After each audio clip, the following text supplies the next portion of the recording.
अल्हम्दुलिल्लाहि रब्बिल आलमीन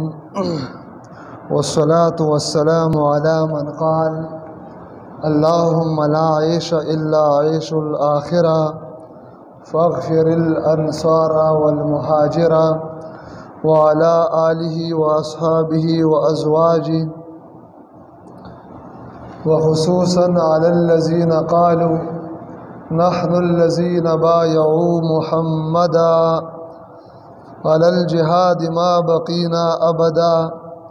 अम्मा बाद फ़अऊज़ु बिल्लाहि मिनश शैतानिर रजीम बिस्मिल्लाहिर रहमानिर रहीम अन अबी हुरैरह रज़ियल्लाहु तआला अन्हु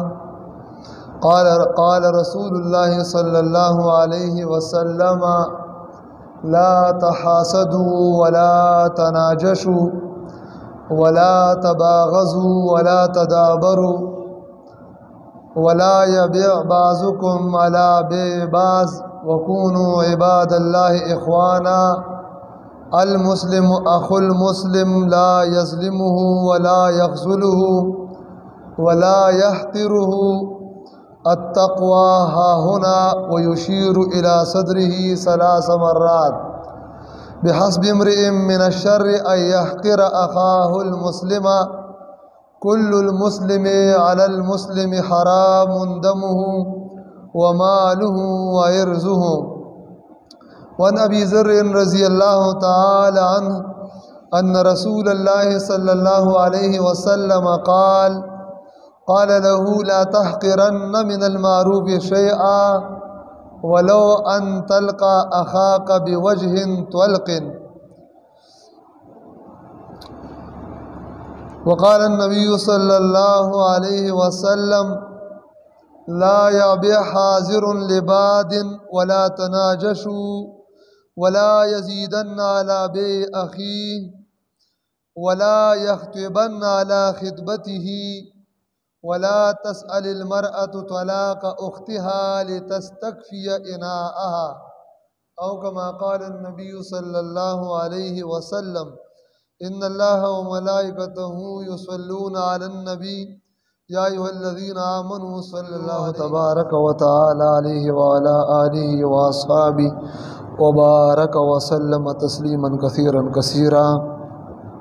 ज़मा मुअज़्ज़ज़ो अल्लाह ताला ने ज़मूँ सवाल दे जो मूंगो तासु टोल खुसूसन और उमूमन टोल उम्मत मुस्लिमा ददी दौर द ख़तरनाक फितनों न महफूज साथी अल्लाह पाक दे मूंग ता प ईमान और प आमाल सालिहो इस्तिक़ामत नसीब की। अल्लाह जल्ल जलालहू दी मौत तासु टोल द ईमान द ज़वाल और द आमाल द ज़ियान महफूज ओ साथी। तेरह जुमा आगा सिफ़त द इख़ाअत और दरोर वले पबाब के मा यसु अहादीस ज़िक्र करूँ नन अम दागीना मिन जुमला दागीना यसु द्वदरी सलोर अहादीस तज़किरा कोमा और ब्या द हाल मुताबिक बागी बांधे लगा खबर कोमा और ज़मूं सिलसिला द खिलाफत और इस्लामी निज़ाम अगा असम रवाना द बागी बम खबर कोम यौम मौजूब के द हाल मुताबिक दरे में इंशाअल्लाह स्ता सोड़ान दी दागी बांधी चंद गुजारिशात उकमा अल्लाह पाक दिमाता द सही बयान और वेना और ब्या मुटूल द अमल तौफीक नसीब की। ज़मा मुअज़्ज़ज़ो दरोर वले पबाग की नबी सल्लल्लाहु अलैहि वसल्लम अहादीस इंतहाई ज़्यादा राग़िली मास अहादीस दागी नवीलूँ रसूलुल्लाह सल्लल्लाहु अलैहि वसल्लम ना हज़रत अनस इब्न मालिक रज़ियल्लाहु तआला अन्हु नकल फरमाई देवी काना अख़वानी अला अहदिन नबी सल्लल्लाहु अलैहि वसल्लम फ़कान अहदुहुमा यअति नबिय्य सल्लल्लाहु अलैहि वसल्लम वल आखरु यहतरिफु फ़शकल मुहतरिफु अख़ाहु इला नबी सल्लल्लाहु अलैहि वसल्लम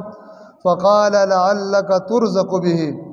अनस बिन मालिक फरमाई द हुज़ूर प दौर की योदवर ओरियान न योर कारोबार कुल मजदूरी कोला द दुनिया कसब और कारोबार कोल यानी दुनिया गठला और बिल रूर अगबा नबी सल्लल्लाहु अलैहि वसल्लम तरातलो तालिबु द नबी अलैहि सलाम पो मुबारक मजलिस और सोहबत के बनास तो अहादीस बे और इदल د دین احکامات به زده کول ټول ورځ به حضور پاک په صحابت کې نو دا کم رور چې دا کاروباریو او دنیا ګټله نو خامخا په کور کې د انساني فطرت دی او شیطان یو حربه استعمالی پلار تم هغه زامن په نظر کې درانه اچولی چې کوم دنیا ګټي او چې کوم زی تبلیغ ته ځي یا صوفیانو چلې لګي یا مدرسې ته ځي او دنیا نه ګټي نو او ورته سپک ګاڼي نو اورونو تم هغه رور چې بیا کوم کاروبار نه کوي او هغه د دین کار کوي او نور کاروباریان نو ته خبرې هم کوي سپکیم چې کله د میراث د تقسیم او د تقسیمات وخت راشي نو ورته وي د هغه ټولو ارث حساب به هم در سره کوو چې تا په تیاره خوړه مونږ به کارونه او سختۍ برداشت کولې نو هغه وخت نه دا سلسله روانه دا انساني فطرت دی نو دغه کاروباري رور نبی علیہ السلام ته شکایت وکړو وایي جی زه مزدوري کوم خواري کوم پیسې ګټم او زما دا رور ټول ورځ تا سره ناستي او د هیڅ کار نه کوي معنا زمونږ په اصطلاح کې په تیاره خوري نو نبی علیہ السلام په ځای د دې باندې چې هغه ته خبرې اترې کړې وې چې او ته پاسه څه پیسې مې سیم ګټه کړه سرزه کم ګټه نبی علیہ السلام الټه دته هغه کم کس چې کاروباري هغه رور ته وایي لعلک ترزق به وایي شاید چې تا ته دا کم رزق الله درکوي دا د دې طالب رور په برکت درته درکوي نو په دې حدیث کې لفظ ضرور ولې راغلی ځکه دې عالم دلته راوړی دی نو دا دې څوک نه وایي چې پلار وایي زما دا 15 زامن کار کوي او دا یو کار نه کوي دا ولې چې دې شپږم زوی مې کار کولې نو پیسې به لږې ډېرې وې که دا 15م زوی د کار شروع کړو کېدای شي دا 15 واړه د نور هم ورسره په کور باندې کښېني او دا شته رزق دې ختم شي کوم وروڼه چې پلار یې نه مشر رور یو کشر رور د هغه دین سبق وي نو دا دې نه وایي چې دا نور وروڼه مې په کار لګولي او دا یو پکې هسې مدرسې ته ځي راځي هسې شلو له ځي راځي هسې صوفیانو سره خانقاهونو کې ناسته پاسته کوي نه کېدای شي دی کاروبار شروع کړي او دا ستا نور کاروبار هم په ځای باندې کښېني او د هر څه نه خلاص شي لہذا محترمو دی حدیث کې مونږ له عبرت دا دی درس عبرت دا دی چې په خپل اولاد کې په کوم بچو باندې چې دین حاصلوي تنگ نظر کېږي به نه کوم پلار چې په دیندار بچي څومره پراخه لاس وخوځولو د الله د طرف نه د اسمان نه به د رزق دومره پراخه راځي کوم مشر رور چې په کشرانو وروڼو باندې د دین په لاره کې زیاته خرچه وکړه د الله د طرف نه به زیات راځي انفقي ولا تحصي فيحصي الله عليك نبی علیہ السلام خپل بیبي ته فرمایي خرچ کوا لګوا او شمارل مکوه ګورې که ته شمارل کې نو الله به هم شمارلو کی ته چې 2 روپۍ لګې او شمارې او زړه دې ورپسې وراني د الله د طرف نه هم په 2 روپۍ راځي او که تا جیب ته د سره کتلې نه دي او پیسې راوباسي او په دوستانو لګې په مېلمنو لګې په خپلو طالبانو بچو وروڼو باندې لګې بې حسابه به د چا د طرف نه راځي وایه د الله طرف نه او نبی علیہ السلام حضرت بلال ته فرمایي انفق یا بلالو ولا تخش من ذی العرش اقلالا اے بلال خرچ کوا او د عرش د خاوند نه د کموالی یره مه کوه کوم رب چې د عرش خاوند دی او ته خرچ کړې نو هغه به الله پاک هم در څه درکوي بار او روزانه 2 فرشتې اسماني دنیا ته راکوزي او یو فرشته اعلان کوي اللهم آتی منفقا خلفا اے الله چې کوم کس خرچه کوي دته نورم مال ورکا او چې کوم کس خرچه نه کوي اللهم آتی ممسکا تلفا چې کوم انسان ممسک دی لاس کلک نیولې دی او خرچ نه کوي فرشته وایي الله د مال تباه کا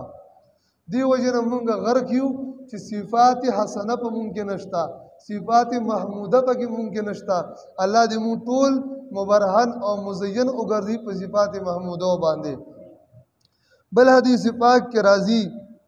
رسول الله صلی الله علیه وسلم فرمایي لا تحاسدوا تاسو یو بل مینس کې خپل مینس کې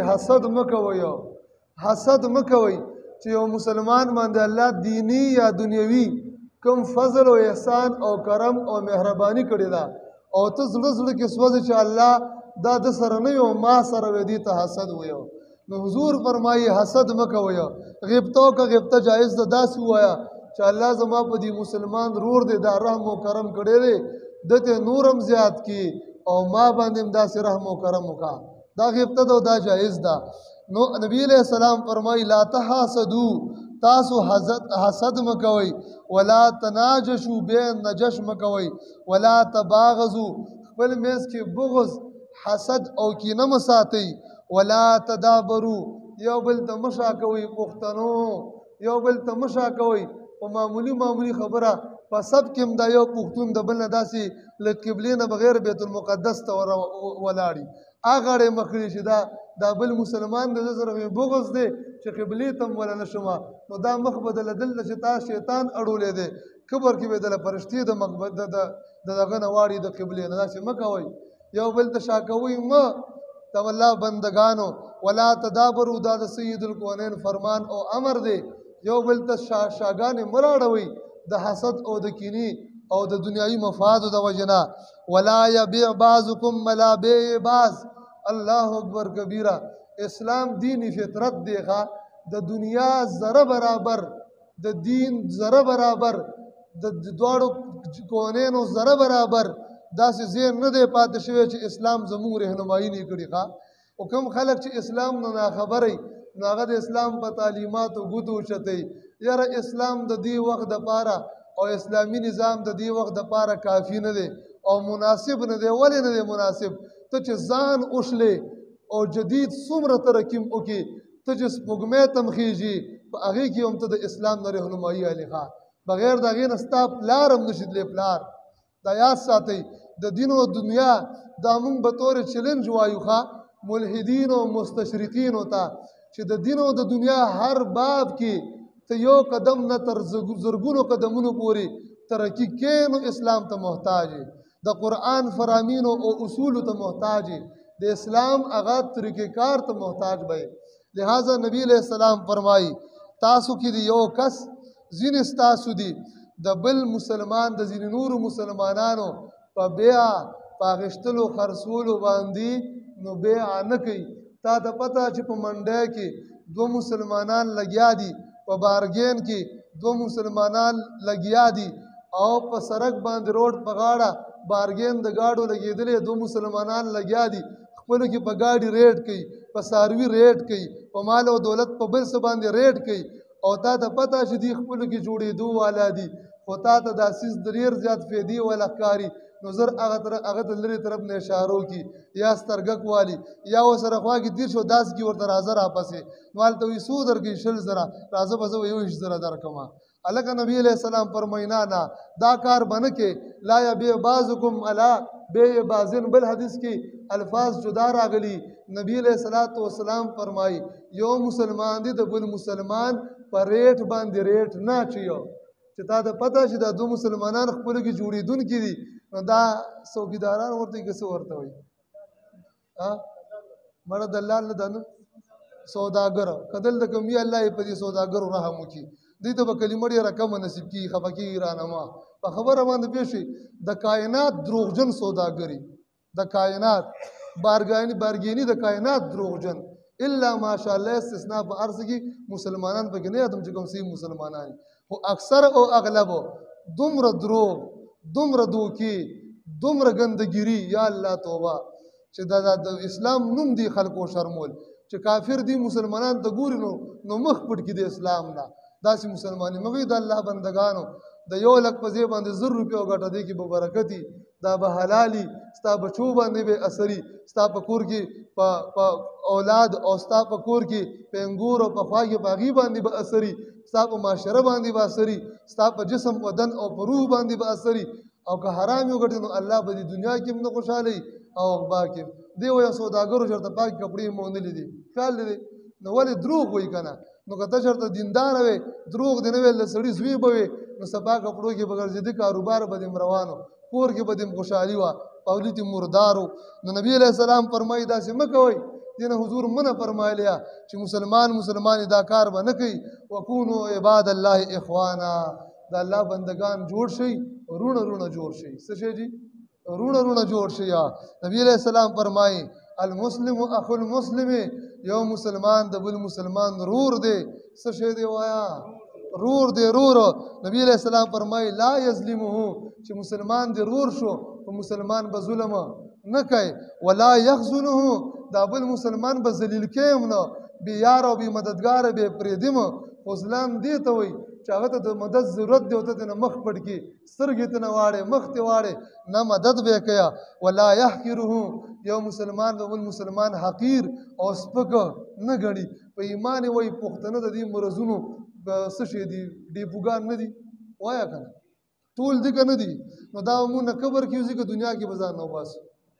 ټول وایي یار که داسې خفه ناست دنیا کې نو چې چا کې کوم مرضي چې چا کې نشته نو هغه دې الحمدلله وایي او که چا کې نشته زم توبه وباس شته دی پکې او هغې دې هم توبه وباس آینده به داسې نه کوو انشاءالله بل مسلمان به سپک